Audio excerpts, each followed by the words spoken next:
Seguimos hablando, hermano, de la gloria del Evangelio y cómo cada uno de nosotros es partícipe de una manera activa en cuanto al proceso de santificación. El jueves estuve enseñando lo que quedó pendiente el domingo, así que usted no vino, se lo perdió. Lo poco que quedó el domingo pasado lo hicimos el jueves y hoy día seguimos avanzando, hablando acerca de lo que es la santificación progresiva. Vea qué dice Efesios 3, del 18 al 19.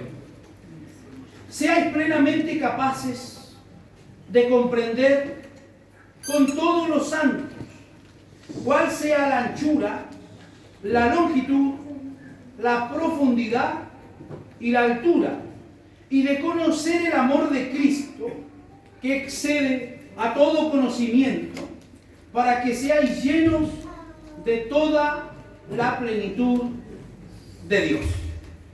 Hoy vamos a hablar y vamos a seguir avanzando, hermanos, interiorizándonos en lo que es la santificación progresiva.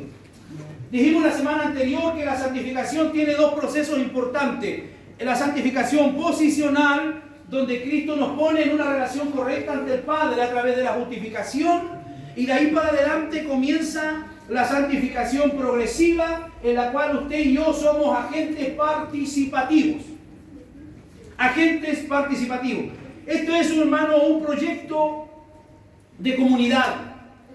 Existe un aspecto más de la santificación progresiva que no debemos pasar por alto, y es que es de suma importancia. La Biblia presenta la santificación progresiva como un proyecto de comunidad. Es imposible, es difícil que alguien pueda crecer en la fe, que alguien pueda crecer en el conocimiento de Dios, manteniéndose y estando aislado de la comunidad de fe. Manteniéndonos aislados de la comunidad de fe, difícilmente podemos crecer. Y eso lo hemos experimentado y lo hemos de alguna manera enseñado de tal forma que cada uno de nosotros pueda comprender. Y veíamos el otro día y decíamos y hablábamos qué es lo que ocurre con una brasa de carbón cuando es separada de todo lo demás y es aislada. Por muy potente que esté, al paso de las horas, esa brasa, al estar sola, va a proceder a apagarse. Exactamente lo mismo ocurre con aquellos que no tienen un concepto de comunidad, con aquellos que no ven la importancia de la iglesia, la importancia que tiene el congregarse. Mira que está a tu lado bien serio y dile: no dejes de congregarte. No dejes, hermano, de congregarse. El libro de los Hebreos dice: como algunos tienen por costumbre. O sea que en el tiempo cuando se escribe, ¿verdad? Se sabe que es un escritor, autor anónimo el libro de Hebreos, pero muchos lo atribuyen a Pablo por su contenido. Pero él recomienda y dice que no es bueno dejar de congregarse. Como algunos, dice, tienen por costumbre. Así que la Biblia nos habla de un proyecto de comunidad. Desde un principio, el Señor ha establecido, hermano, esta base, que es la comunidad. Y podemos, ustedes dirán: pastor, bueno, ¿y cómo esto? Mire, podemos ir al huerto. En el huerto Dios pone los animales, la vegetación, toda su creación, pone al hombre, pero Él entiende y comprende que no es bueno que el hombre esté solo. No es bueno que el hombre esté solo, así que Él dice: yo le haré una ayuda idónea, alguien que pueda complementar lo que Él necesita y lo que a Él le hace falta. Bueno, en el Señor, en el Evangelio es exactamente lo mismo. Cada uno de nosotros tenemos que aprender a funcionar dentro de lo que es un proyecto de comunidad. El Evangelio, por medio del cual somos salvos como individuos, produce también una comunidad de gracia sin la cual no podemos crecer hacia la meta. ¿Y cuál es la meta? Ser conformados a la imagen de Dios revelada a través de la persona de Jesucristo. A través de la persona de Jesucristo. El teólogo Tripp lo explica de este modo: Dios es una comunidad. Miren lo que estoy diciendo. Dios es una comunidad. ¿Y cuál es la comunidad de Dios? Padre, Hijo y Espíritu Santo. Nosotros somos su creación y reflejamos también esa cualidad. Más aún, Él nos trae a la comunidad y coloca el deseo por la comunidad dentro de nosotros. ¿Quién le trajo a usted a la iglesia? Dios. Detrás de esa persona que a usted la invitó estaba el designio y el propósito de Dios. Estaba el propósito de Dios. Él nos trae a una comunidad y Él coloca el deseo por la comunidad dentro de nosotros. A fin de cuentas, no podemos escapar de ningún modo de nuestra naturaleza esencial. Esta característica relacional es central en lo que respecta a lo que somos. No puedes hablar de seres humanos hechos a la imagen de Dios sin hablar de relaciones. No se puede aislar esa terminología, que fuimos hechos a imagen y semejanza de Dios. Porque si somos hechos a imagen y semejanza de Dios, tenemos que tener necesidad de las relaciones. Necesidad de relacionarnos. Porque si Adán no fue capaz de llevar adelante la labor solo en el huerto, ¿usted cree que nosotros podemos llevar solo nuestra vida espiritual? Podemos avanzar, podemos crecer y podemos de alguna manera irnos desarrollando a través de nuestra vida espiritual solo. Es muy difícil. Ahora sí, que me había olvidado poner los lentes. A menudo de las primeras cosas que pasamos por alto es eso. Solo cuando los seres humanos viven en comunidad, reflejan plenamente la semejanza de Dios. Solo cuando los seres humanos pueden convivir en comunidad, reflejan la plenitud, la semejanza de Dios. Esa es una de las razones por las que la iglesia local juega un papel de suprema importancia en la santificación progresiva del creyente. Es juntamente con todos los santos que podemos llegar a ser plenamente capaces de comprender el amor de Cristo, como leíamos en Efesios 3, 18 y 19. Con todos los santos, con todos los hermanos, vamos a llegar a entender y a comprender, hermanos, que podemos ser capaces de avanzar en el amor de Cristo. ¿Qué es lo primero que tiene que haber en nosotros para avanzar y crecer? Amor de Cristo. Amor de Cristo. En cada uno de nosotros. Amor, ¿por qué? Porque ese amor el que nos va a ayudar a servir a Dios con gratitud. Y es ese amor el que me va a llevar a mí a estar disponible para mi hermano. Y es ese amor de Cristo el que te va a llevar a ti a estar disponible para cada uno de tus hermanos. Pero cuando el amor de Cristo flaquea, hermanos, a veces en la iglesia, difícilmente los hermanos ponen sus dones a disposición de los demás. El amor de Cristo, ¿cómo es el amor de Cristo? Excede a todo conocimiento. Todo lo que tú y yo podamos conocer hoy día, el amor de Cristo es mucho más grande que todo lo que tú y yo conocemos. Todo lo que tú y yo podemos conocer. Pablo explica esta dinámica de este proceso comunitario al mostrar el funcionamiento de la iglesia como un cuerpo en el que todos sus miembros crecen junto a la imagen de la cabeza. ¿Y quién es la cabeza? Cristo. La cabeza de la iglesia es Cristo y la iglesia es un organismo vivo. La iglesia no es una institución como muchos quieren plantearlo y como muchos quieren hacernos pensar y creer que es una institución, y como institución tenemos nuestras reglas. Como institución tenemos nuestras normas, pero ellas no están escritas en piedra, hermanos. No están escritas en piedra. Nosotros tenemos que entender que dentro de nuestra institucionalidad como iglesia somos un cuerpo vivo. Y al ser un cuerpo vivo nos vamos a mantener en movimiento y nos vamos a mantener en actividad. Dígalo conmigo. Movimiento y actividad. Eso es lo que tiene que hacer y donde debe moverse la iglesia. Tenemos, hermanos, tremendas capillas, tenemos tremendas iglesias en Europa que están vacías. ¿De dónde comenzó la reforma? ¿De dónde vino la reforma para América Latina? Hoy día muchas de esas capillas, iglesias son cementerios. No hay gente. No hay congregaciones. ¿Por qué? Porque de alguna manera entienden a la iglesia muchas veces como una institución. y esto no se puede violar. Y esto no podemos traspasar de aquí. Y no podemos pasarnos de acá. Y se va institucionalizando y se olvida que la iglesia es una iglesia viva. Y si la iglesia es viva, la iglesia va en movimiento. La iglesia va enfrentando dificultades. Y ante esas dificultades tiene que ir reaccionando. Las dificultades que tenemos nosotros hoy día no son las mismas dificultades que tuvieron nuestros patriarcas. No son las mismas dificultades, hermano, que tuvieron en la iglesia primitiva. No son.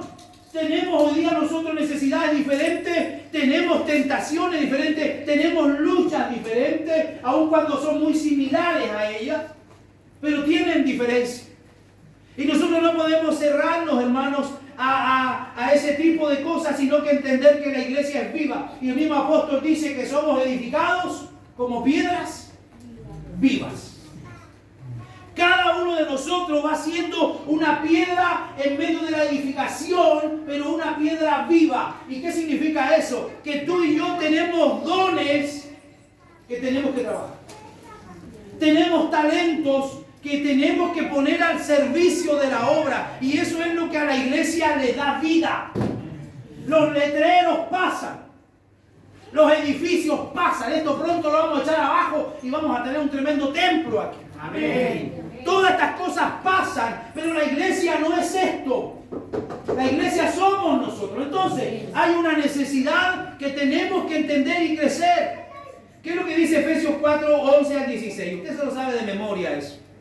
Y él mismo dice, hablando de Cristo, constituyó a unos apóstoles, a otros profetas, a otros evangelistas, a otros pastores y maestros, a fin de perfeccionar a los santos para la obra del ministerio.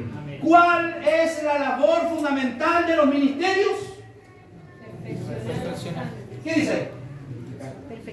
Perfeccionar a los santos para la obra del ministerio. Ayer estuvimos durante todo el día teniendo entrevistas con los hermanos que van a formar parte de la nueva membresía de nuestra iglesia. Estuvimos ayer todo el día en eso. Y le dejamos muy claro cuál es nuestra labor y cuál es la responsabilidad de ustedes como miembros. Nosotros no debemos a nuestra labor. ¿Y cuál es nuestra labor? Perfeccionarle a usted. ¿Cuál es la labor de los maestros de la iglesia? Perfeccionar a la iglesia. Entonces cuando usted dice, pastor, yo me quiero someter a la iglesia, pastor, yo quiero someterme a esta congregación, usted está diciendo que va a permitir que nosotros le perfeccionemos. El día que le pisemos un callo, usted no tiene que salir para gritando al tiro, no. Porque usted está sometiéndose para que nosotros como líderes podamos a usted perfeccionarle. A no ser que usted ya sea perfecto.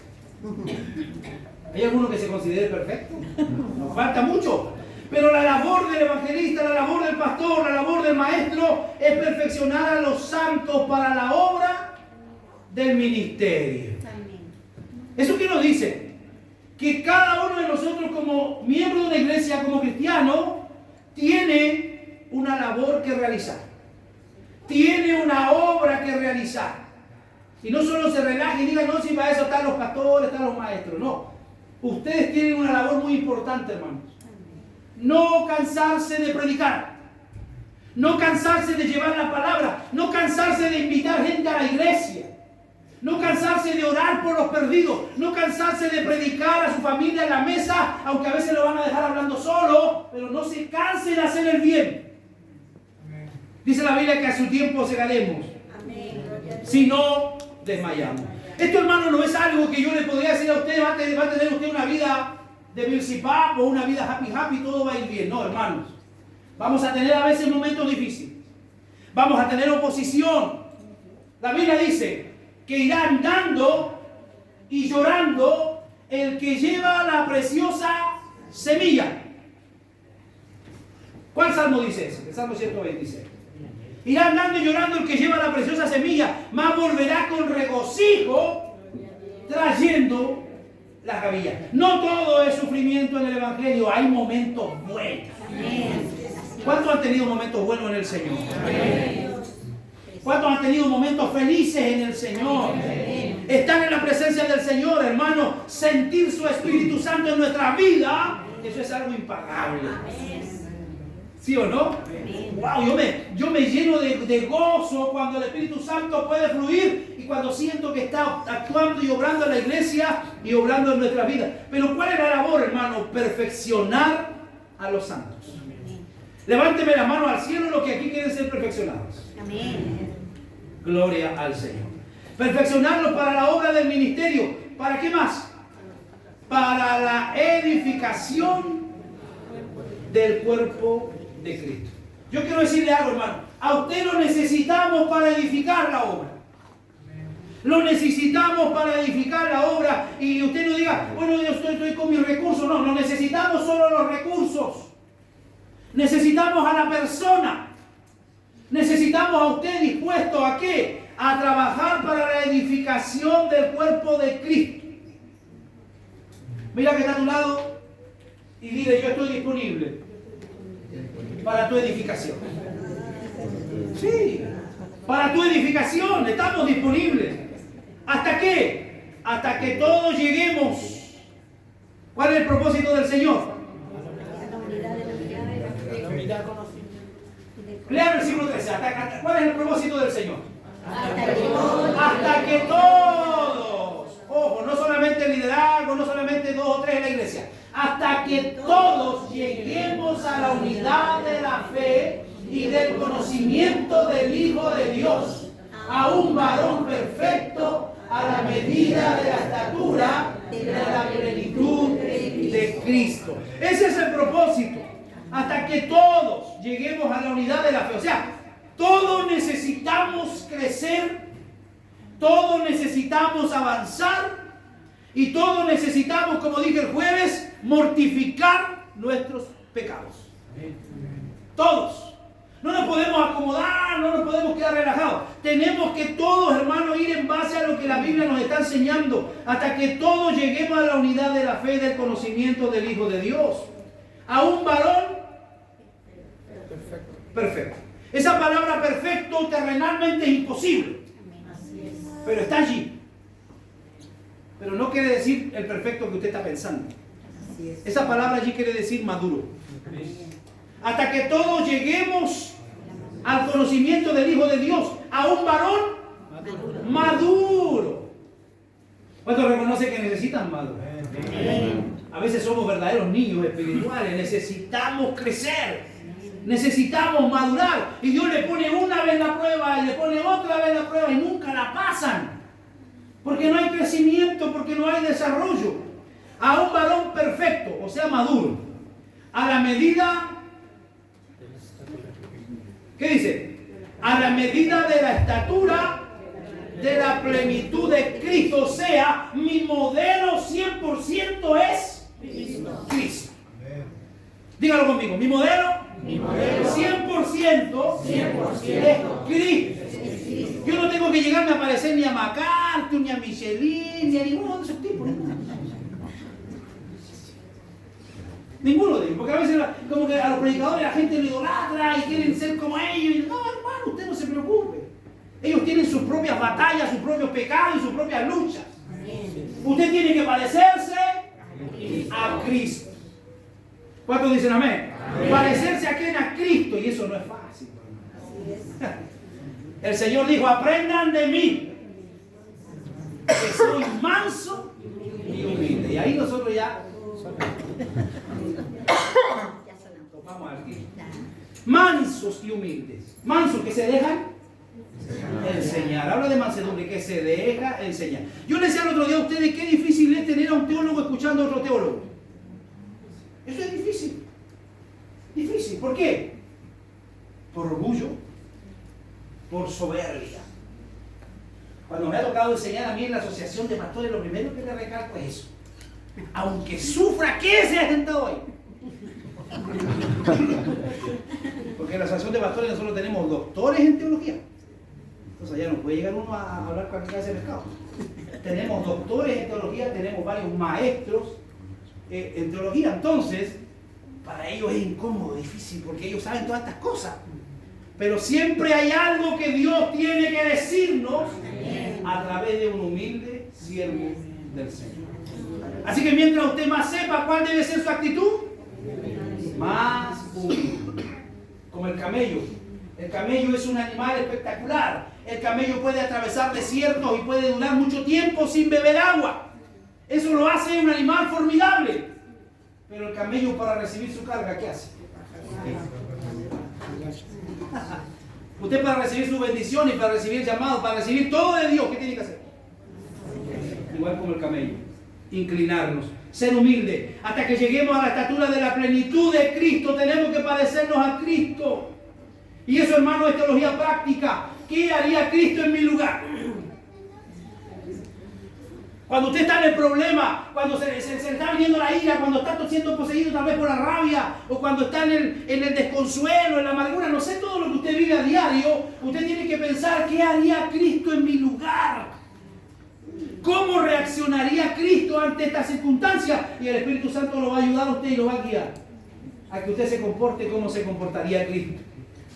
¿Para qué? Para que lleguemos a la estatura de la plenitud de Cristo. Significa que tiene que haber un crecimiento progresivo. No podemos quedarnos estancados.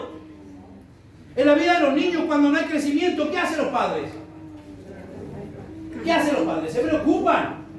Se preocupan porque algo no está permitiendo que crezca y que se desarrolle. Bueno, en el Señor es lo mismo.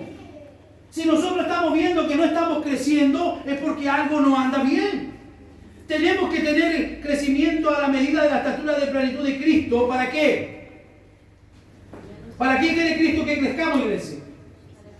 Para que ya no seamos niños fluctuantes. ¿Cuántos aquí reconocen que por años fueron niños fluctuantes? Uy, allá llegó un hermano que está haciendo milagros.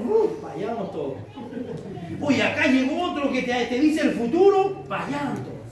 Y así andan muchos hermanos en Antofagasta fluctuando de iglesia en iglesia, porque les ofrecen una cosa, porque allá se ve esta cosa, porque acá hay danza, porque acá danzan, acá ponen bandera y un montón de cosas que al final demuestran que solamente hay inmadurez, que son niños fluctuantes, llevados por doquiera de todo viento de doctrinas. Cuidado con las doctrinas. En internet, hermano, deambulan muchas doctrinas.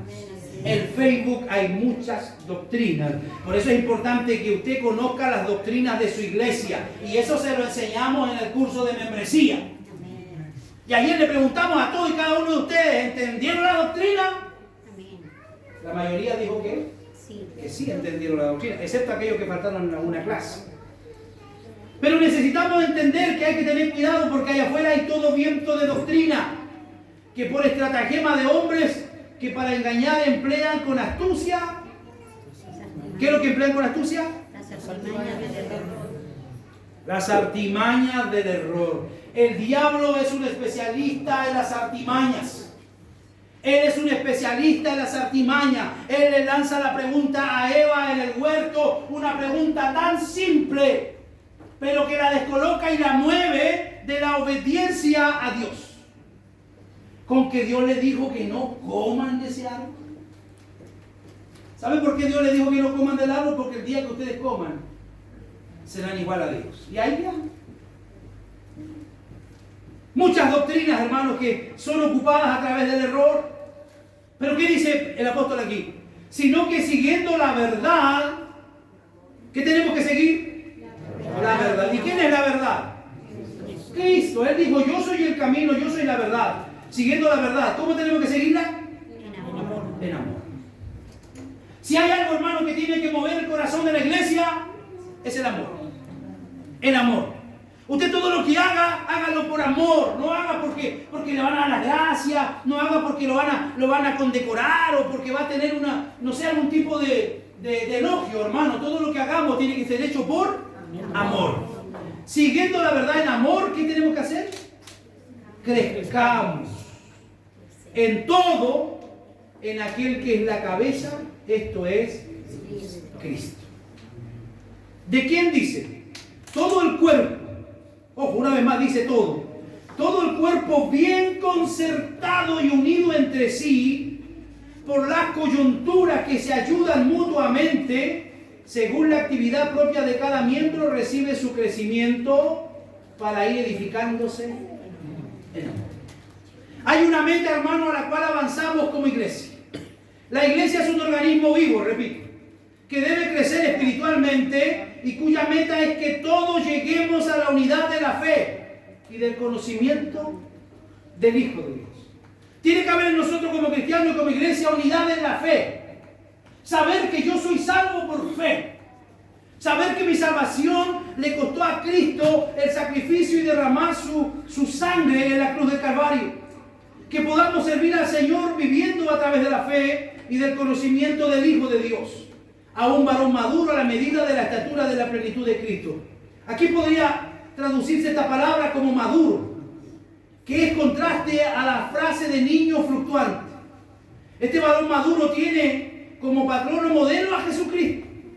Y todos juntos avanzamos hasta alcanzar la medida de la estatura de la plenitud de Cristo. Esto se trata de una medida a la que todos aspiramos llegar.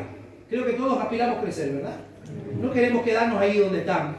Sabemos que esta meta es imposible alcanzarla por completo en esta vida. En esta vida nadie va a alcanzar la perfección. La iglesia va a ser perfecta solo cuando esté en la presencia de Dios. Hasta ahí nosotros vamos a estar llenos de errores, llenos de falta, llenos de tantas cosas, hermanos, que hoy nos impiden la perfección. Pero lo que Pablo nos presenta es que este proceso de madurez y crecimiento ya está en acción. Dígalo conmigo, ya está en acción. Ya está en acción. ¿Y cuándo empezó, pastor? El día que usted se arrepintió. El día que usted se arrepintió, el Espíritu Santo comienza una obra en usted y usted no se da cuenta cuando Él está actuando, pero Él lo está haciendo. Él lo está haciendo. Si yo le pregunto a usted, hermano, ¿cuándo usted recibió el Espíritu Santo en su vida? Yo creo que ninguno tiene respuesta porque no nos dimos ni cuenta. Cuando Él hizo una obra y una operación en nuestra vida. Pero que está actuando, lo está haciendo y estamos creciendo. ¿Y cuál es la evidencia de eso? Los frutos. Los frutos. El Señor dijo, el árbol se conoce por su fruto y los profetas por su fruto se conocerán. O sea, hay evidencia de nuestro crecimiento en el Señor a través de nuestros frutos. ¿Cuántos dicen amén? Amén. El crecimiento en acción debe ser evidente aquí y ahora. Surge la pregunta, ¿cómo se refleja este crecimiento en la vida y en el ministerio de la iglesia local? Veamos. Las marcas que evidencian el crecimiento de la iglesia. Primero que nada, el verso 14 decía, para que ya no seamos niños fluctuantes llevados por doquiera de todo viento de doctrina. O sea, cuando la iglesia está creciendo y cuando la iglesia está avanzando, hay una estabilidad doctrinal. Como primera cosa, estabilidad doctrinal. ¿Eso qué nos dice a nosotros? Eso nos asegura que vamos a tener una iglesia sana. Cuando hay estabilidad doctrinal en una iglesia va a haber sanidad espiritual. Pero en una iglesia donde no hay estabilidad espiritual, donde un día se dice una cosa, al otro día se cambia, donde un día se enseña una cosa, después se cambia, va a haber verdaderos niños fluctuantes entre una idea y otra idea, un pensamiento y otro pensamiento. Así que tenemos que nosotros dar gracias a Dios por la estabilidad doctrinal. Y las iglesias reformadas nos caracterizamos por tener estabilidad doctrinal, porque dentro de las bases de la iglesia reformada está el entender que la iglesia es histórica. La iglesia reformada comprende que la iglesia es histórica, que el evangelio no nació con nosotros, el evangelio tiene siglos y siglos y siglos de historia. Pero cuando la gente comienza a querer echar abajo las bases de aquellos que han establecido el evangelio y las normas de la palabra, entonces van a ser llevados por muchos vientos de doctrinas y van a ser fluctuantes. Cada uno, hermano, de los escritores que usted tiene en el Nuevo Testamento, en su mayoría, fueron personas que dieron su vida, que terminaron martirizados, que fueron verdaderos mártires de la iglesia, para que nosotros hoy día podamos tener sus escritos. Y entonces muchas veces hay gente irreverente hoy día que pareciera que no respeta lo que la palabra del Señor dice. Yo he escuchado a muchas personas, he escuchado a muchos predicadores que dicen, oye, que Pablo era un tipo legalista, Pablo era un soberbio, porque Pablo siempre andaba como dando órdenes. Era lo que Dios le llamó a hacer a Pablo.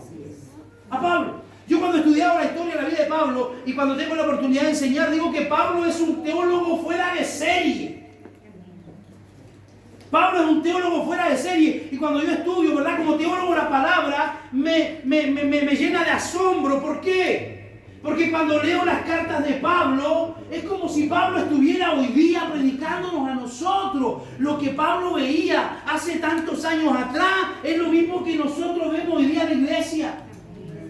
Pablo le dice a Timoteo, cuidado porque habrán hombres ávaros, amadores de sí mismos, que apartarán de la verdad el oído, se volverán a la fábula. Y todo eso usted lo ve hoy día en diferentes iglesias a lo largo del mundo. No me pregunte cómo lo hacía Pablo, pero lo hacía. Pablo tenía ese tipo de revelación de parte de Dios. Y él la escribió, ¿para qué? Para que nosotros hoy día podamos ser instruidos. Y para no cometer los mismos errores que cometieron muchos hermanos en el camino de la fe. La palabra fluctuante significa zarandeado. Fluctuante significa sacudido por las olas.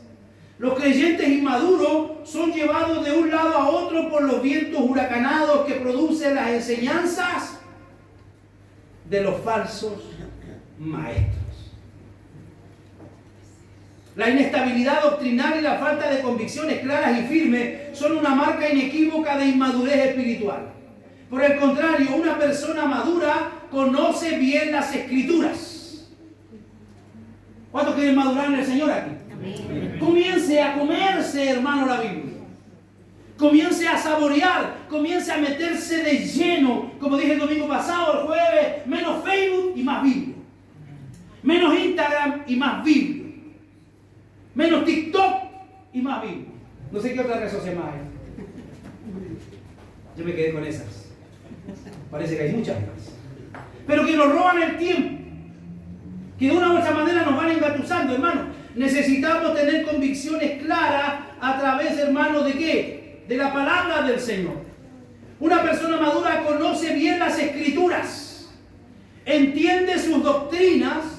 Y por lo tanto no se deja mover con facilidad debido a que puede discernir la verdad del error aún en sus aspectos más sutiles.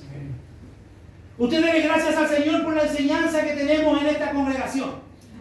Y no es porque se lo diga yo, sino que si usted se diera una vuelta por allá afuera y tuviera la oportunidad de conocer alguna iglesia, se daría cuenta de lo que yo le hablo cada vez que tengo la oportunidad aquí. Necesitamos tener, hermano, entonces como primera prioridad estabilidad doctrinal. Y estamos trabajando en eso. Porque no lo sabemos todo. No lo manejamos todo. Estamos trabajando. Tenemos presbíteros aquí que están estudiando.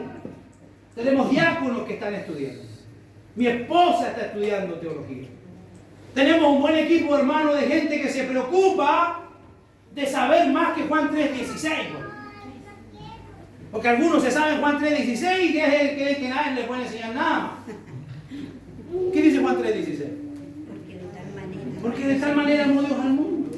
Y con ese versículo, wow, ya nadie le puede enseñar nada porque parece que ellos saben todo. Error. Vamos a morirnos de viejo y nunca vamos a dejar de aprender. Amén. Segundo, tenemos que ser balanceados. Diga conmigo, aquí está a su lado, tiene que ser balanceado. ¿Balanceado en qué? Balanceado entre la verdad y el amor. La verdad y el amor. Hay gente que se deja llevar por la verdad, pero tiene poco amor. Y hay otros que son puro amor y cero verdad. Todo, a veces eso, hermano, todos los extremos siempre son malos. ¿Qué decía el verso 15 del texto que leímos? Sino que siguiendo la verdad en amor, crezcamos en todo en aquel que es la cabeza, esto escrito. La frase seguir la verdad es en realidad la traducción de una sola palabra que encierra varias ideas a la vez. ¿Qué quiere decir? Aferrándonos a la verdad. Aferrándonos a la verdad. Estando seguros de que esto a mí me va a dar santidad, me va a dar salvación. La palabra del Señor me va a dar tranquilidad, me va a dar estabilidad. Yo tengo que aferrarme, hermano, al poder de la palabra del Señor. Aferrarnos a la verdad, mantener la verdad. ¿Cuántos lo están haciendo?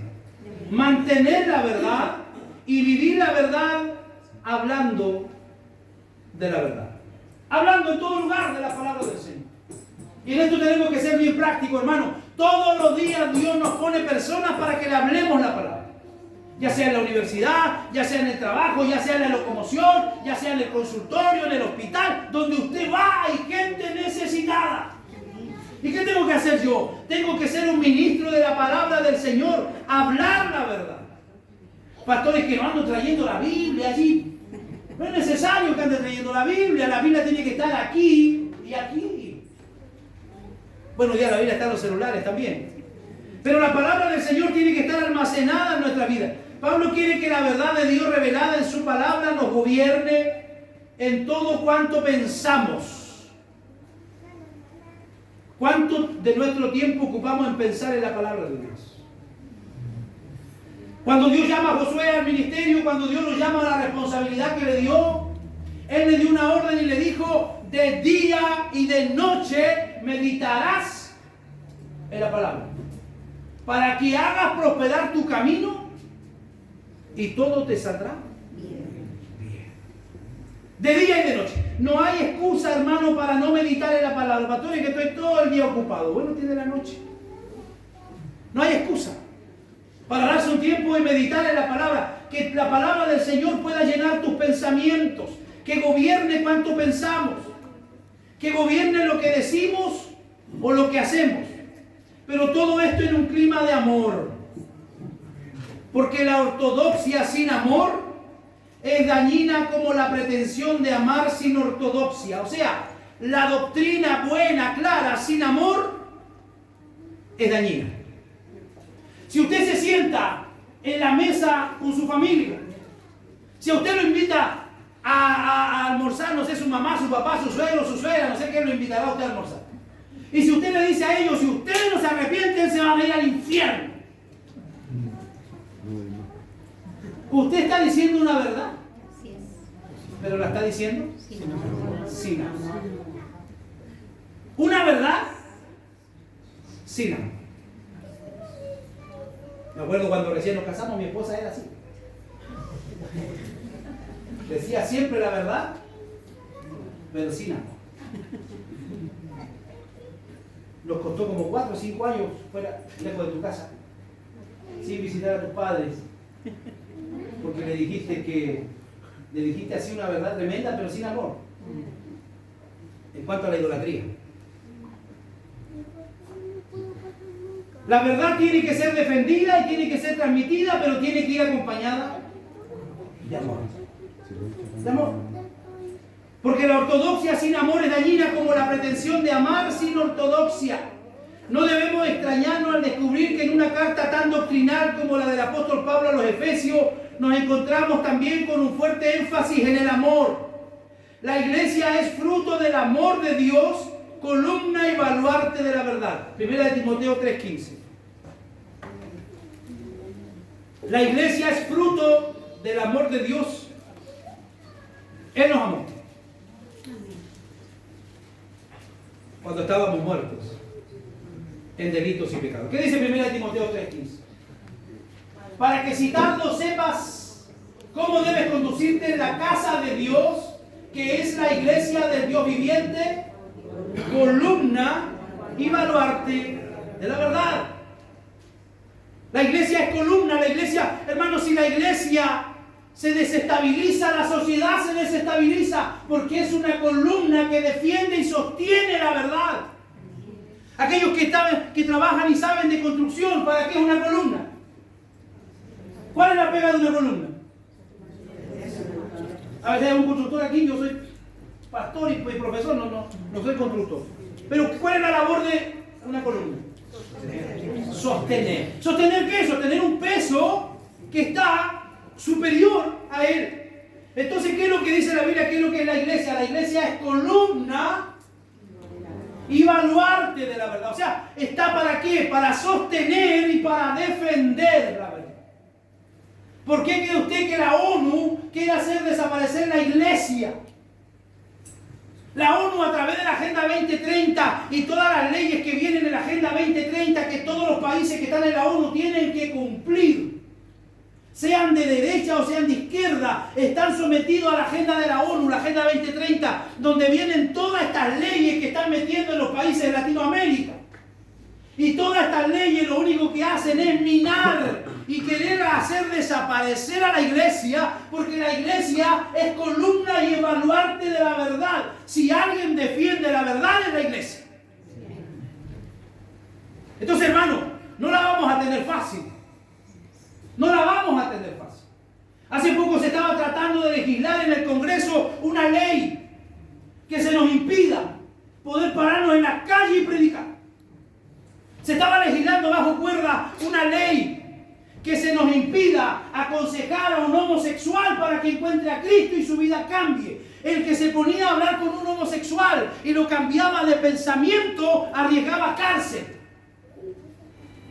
Usted dirá, eso es iluso, es ridículo, pero es así, hermano. Ese tipo de leyes se están gestando y se están trabajando bajo cuerda. ¿Cuál es la idea de eso? Minar la autoridad de la palabra y minar a la iglesia. Así que, hermano, nos ha tocado ser iglesia en un tiempo muy difícil. Aunque usted está sentadito cómodamente en la iglesia los domingos, parece que aquí ya está todo bien. Hermano, nos tocó un tiempo difícil. Un tiempo difícil de poder ser portadores y llevar la palabra del Señor. Por lo tanto, la verdad y el amor operan juntos. Diga conmigo, la verdad y el amor operan juntos. Y deben ser evidentes en la vida y el ministerio de la iglesia local, que está manifestando avances innegables hacia la madurez. Debemos ser bíblicos, pero debemos ser amorosos. Bíblicos y amorosos. Hágale ejercicio conmigo. Bíblicos y amorosos. Debemos ser firmes en nuestra defensa y proclamación de la verdad. Firmes en nuestra defensa y proclamación de la verdad. Pero siempre debemos también ser gobernados por el amor. El impulso que nos mueve a defender la verdad y vivirla debe ser producto de nuestro amor al Padre y al prójimo. Si yo defiendo la palabra de Dios, si yo defiendo la doctrina, es porque amo a mi Padre, amo a Dios. Pero Él también dijo que tengo que amar a ¿quién? A mi prójimo. Amar a mi prójimo. La carencia de verdad es tan dañina para una iglesia como la carencia del amor, la misericordia y la compasión. Estas son cosas que no pueden fallar en la iglesia. El amor no puede fallar. El amor. No nos cansemos de hacer el bien, dice, porque a su tiempo cegaremos, sino desmayamos. Y Jesús, hablándole también a sus discípulos, hablando a la gente, le dice: en esto conocerán que ustedes son mis discípulos, en que levanten muertos, en que hagan caer fuego del cielo, en que todos hablen lengua y sean profetas. ¿Qué dijo Jesús? En esto conocerán que son mis discípulos cuando se amen los unos a los otros. La mayor evidencia que puede tener el mundo de la iglesia en cuanto a la unidad no es el poder que tenemos o la unción que tenemos. Lo que más evidencia es el amor. El amor que debe haber en nosotros. Amarnos los unos a los otros. Y ese no es un ejercicio fácil. El Señor no la pone fácil. Mira el que está atrás suyo.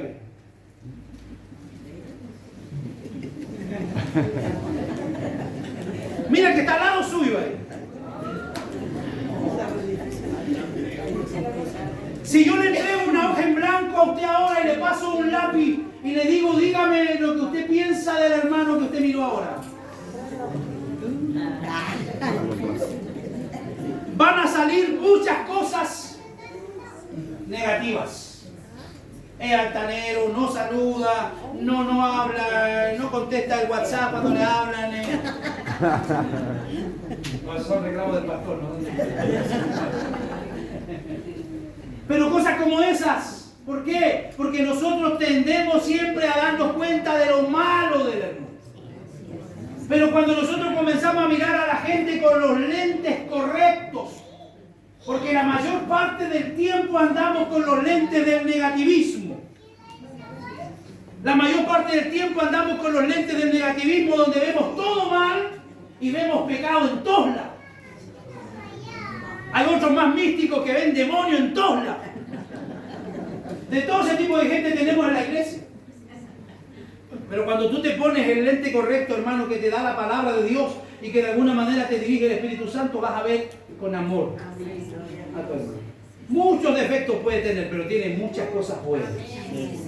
Muchas cosas. Como yo les decía el otro día para tomar a los que a lo mejor no estaban todos. Cuando yo le paso a usted una hoja de papel en blanco y le hago un puntito al medio y le pregunto, ¿qué es lo que ve usted en esa hoja? ¿Qué me va a decir usted?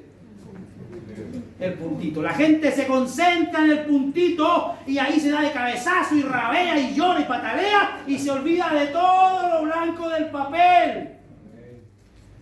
Hay gente así que a Dios le reclama por tan poco cuando Dios le ha dado tanto. Y si Dios le dice que no en algo pequeño, hacen patalete, Dios no me ama, Dios no me escucha. Dios le ha dado tanto. Vea la parte blanca del papel y no se concentre en el punto. Necesitamos tener amor, misericordia. Wow, la misericordia no nos puede, hermano, faltar. Actuar con misericordia es actuar como me gustaría que actúen conmigo. ¿Cuántos alguna vez aquí han fallado?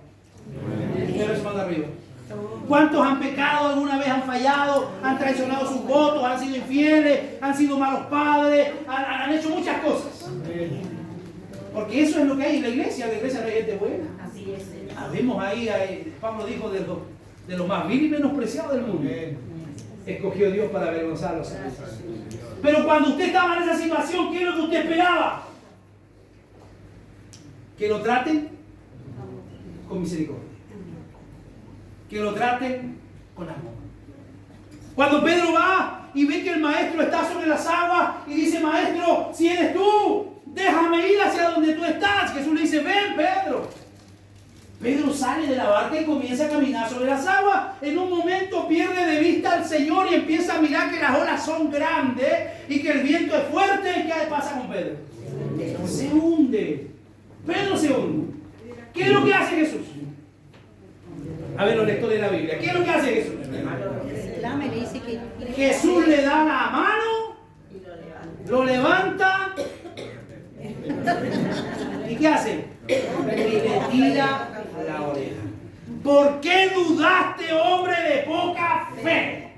Pero ¿qué hacemos nosotros? Tiramos la oreja, lo pisoteamos, lo tratamos mal, lo hacemos sentir más miserable de lo que se está sintiendo y recién después le damos la mano. Hacemos todo lo contrario. La misericordia no se tiene que apartar. Aprender, dice la Biblia, que misericordia quiero y no sacrificios.